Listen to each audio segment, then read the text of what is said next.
How's it going, traders? In this video, we're going to be taking a look at 5 tips to increase your win rate when trading supply and demand. Don't forget to hit that like button and subscribe if you're new to my channel. Alright, so starting off with the first tip, and this tip has to do with the move away. And I know a lot of supply and demand traders, they really like to see a zone like this, and they really want to see a massive move away. And it's not bad sometimes, but I'm basically going to show you guys some examples of other ideas that maybe you haven't been taught or you haven't picked up on. And this is small moves away, right? So if you see here, we have our demand right here, price pushed up very small, right, and came back in, but look at the profit margin there. This is just one of the trades that I took a screenshot of. So I just want to point out that moves don't have to be super big in order for supply and demand trading to be effective. Here's an example of a bad trade. This is a trade that I actually took. It's in my trading journal. I thought it was a great example, and this was one of my trades that I labeled as a bad trade.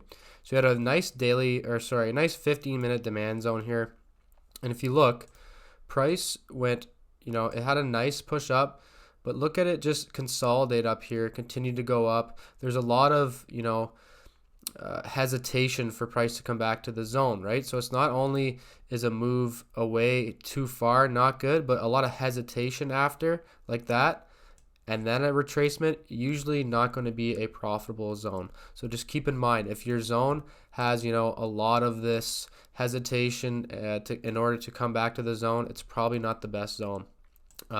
Here's an example of a move it's a large move away, kind of like the other one we just saw, not as far, but it's a large move away, and that's fine. But if you look, there's not a lot of hesitation. We had the initial big candle down, we had two candles, opposing candles, and then we had the immediate push back up, and then right back in.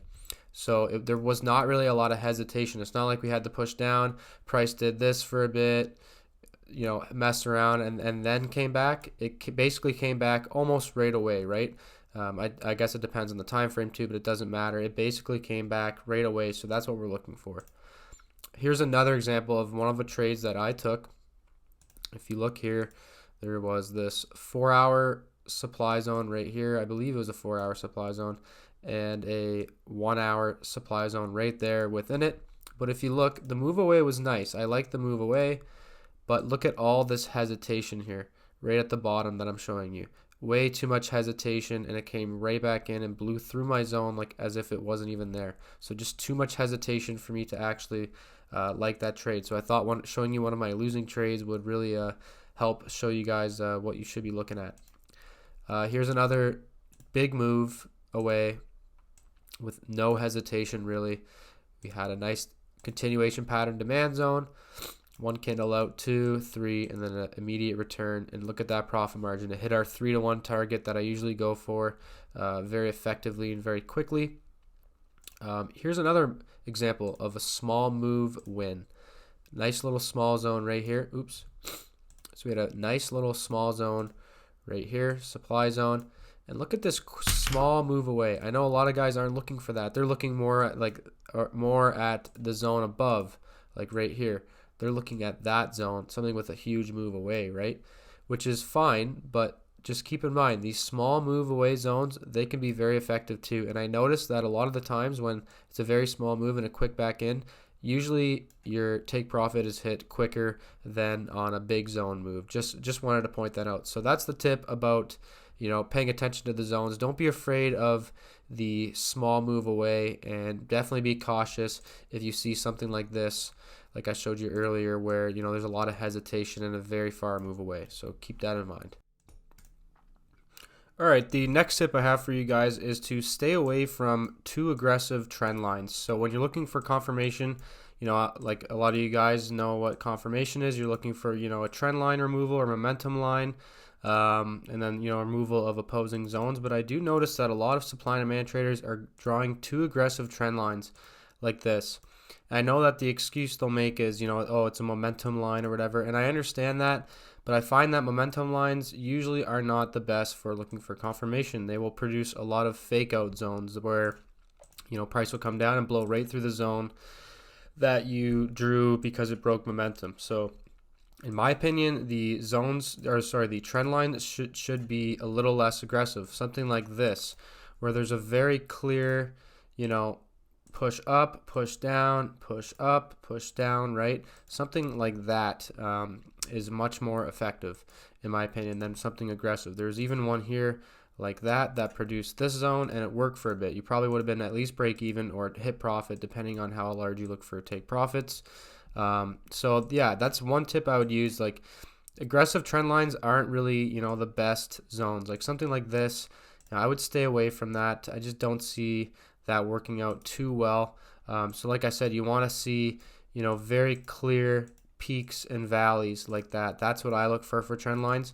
And in my opinion, they've produced me way better zones to take. So this is another good example here where there's a very clear, drop, and then a rally, and then a peak, and then a push lower. So that's a very clear and obvious trend line.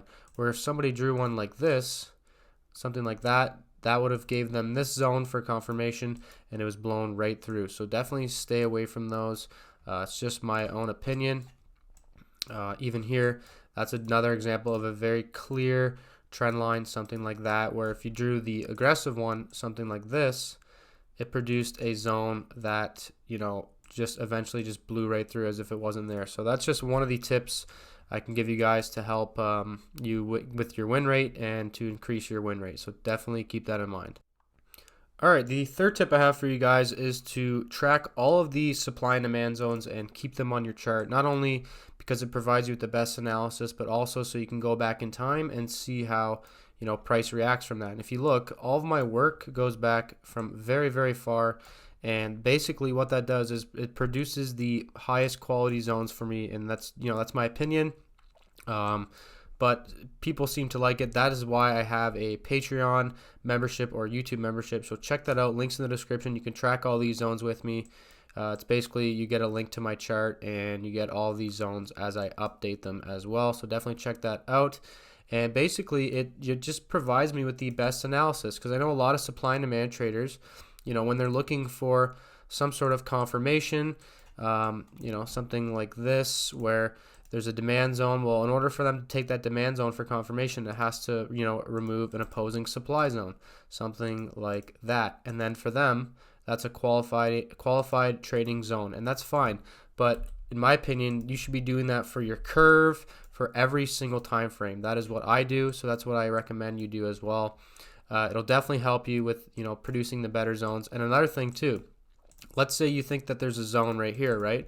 Well, if you track all of the zones, or if you're a Patreon member, sometimes you'll notice that that zone is actually produced from another zone. So basically we could have had a move up like this, and then a move down like this, some basing, and then a move, which then had you draw that zone as demand. But really, when you track all the zones, which is what I found now, it's easier to recognize when this zone is actually basically tested and produced from another zone. And that can help you increase your win rate so that you're not trading at, tested areas or areas where, price has already been before. So definitely, keep an eye out for that. It's definitely one of the things that has increased my win rate significantly. All right, the fourth tip I have for you guys is to stay away as much as you can from zones that are at the extreme of price. And what that means is, say there's a huge push down, some basing, and then, the move away. Well, a lot of the times there's going to be a demand zone right here. But the problem with that, in my opinion, is that when price comes down here, a lot of people are trading this area not as supply and demand, but as support and resistance, right? So I definitely like to stay away from those zones. What I take now is continuation pattern zones above that, so that I'm not trading with the rest of retail traders, trading support and resistance. So, after all my testing, I realized I do not like taking zones at the extreme anymore. So definitely stay away from that. I'm going to show you some examples of how often you just get stopped out. So right here, as you can see, we had this huge move down, based out, then we started to have a nice rally again. A lot of people would draw their demand right there, and that's fine. I agree that this is some sort of institutional demand because price pushed up very high. But as you can see, I believe that there are retail stop losses underneath this zone. Like a lot of people are trading this as support and resistance. And then as you can see, as price came right back down, price just took out your stop and then pushed up higher. So that's why I stay away from zones at the extreme like that. And then, here's another example, another zone at the extreme. We had price push down, push up, blow right through it, stop everybody out, and then, eventually it did push lower. Here's another example of a zone at the extreme, right? Pushed up, had that base right at the extreme. Support and resistance traders are trading this as well. Their stops are above here. The banks, in my opinion, manipulate price, manipulate their stop losses to be triggered, and then push price right back down. So what I do is I trade, continuation patterns, something like that, where it's in the middle of price, not at the extreme. That's just what I personally prefer to do.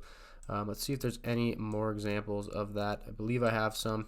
Here's another example. I know this isn't the best demand zone, but price pushed down, had that move away, and look at that. Price went exactly where you wanted it to and expected it to, but look at this manipulation right here, this huge wick that stopped everybody out, and then we had that push up higher. So that's why I do stay away from zones at the extreme like that. In my opinion, they're just lower odds. So now all I do is I trade continuation pattern zones, something like this. Here's another good example of a zone that I would take, something like that. It's not at the extreme of price, nobody's trading this as support and resistance, in my opinion. So that's why I take those zones. I'd highly recommend staying away from zones at the extreme. I think it will be a huge benefit to you to increase your win rate. All right, my last tip for you guys is to always trade with the trend. And what I mean by trend is to see something like this where we have a very clear uptrend, where it's basically completely objective that is an uptrend. It's not like price is, moving sideways and you're calling it an uptrend. It's a very obvious uptrend. And make sure that you see this on all 3 time frames that you're trading. With supply and demand, we trade 3 time frames: our highest time frame, our intermediate time frame, and our entry time frame. In my opinion, if you stick to at least when your higher time frame and intermediate time frame trends are in play, trade those. Stay away from trading in chop like this and sideways action. It becomes very difficult. And the best way to look at this and trade with the trend is to find the trend on all time frames, right? So let's say you use the 4-hour as your curve and you see a 4-hour zone right here, and then you want to look for 4-hour, 1 hour, 15-minute confirmation. Well, what I would do is, since you're using the 4-hour as your curve, what is the curve of the 4-hour time frame? That would be, your weekly time frame. That's what it would be. So look at the trend on your weekly chart. If your weekly chart looks like this, where it's a clear uptrend, then the odds of that 4-hour zone increase. If your weekly chart looks like this and it's sideways, if it's sideways like that, then in my opinion, the odds of that 4-hour zone working become less significant. At least make sure your 4-hour time frame is trending. So that's basically my final tip. I basically only trade when markets are trending. I do not like to trade in any choppiness at all. Definitely stick to trending markets, and make sure, like, if you're going to use your curve, it doesn't matter what time frame this is. Let's say this is a daily zone and you're going to look for 1-hour confirmation in here. Make sure that your daily time frame is trending. And to go one step further, to really increase your odds, make sure that your weekly is trending, and possibly your monthly as well, or at least hopefully be coming off of monthly demand or weekly demand, and just increases your odds. So to summarize it, make sure that price is trending and we're not trading sideways, because when you're trading sideways, price is very difficult to predict. Alright, thanks a lot for watching the video. Make sure to let me know in the comments down below if any of these tips have helped you, or if you do any of these tips, or just leave a comment. Let me know if this video helped. It'd be much appreciated. Make sure to hit that like button. And like I said earlier, if you want to track all the zones with me, definitely check out my Patreon or YouTube membership. Links are in the description. I hope to see you guys there. I think it'd be very beneficial to your trading. If not, I hope this video helped and you could be on your way to becoming a successful trader. Take care.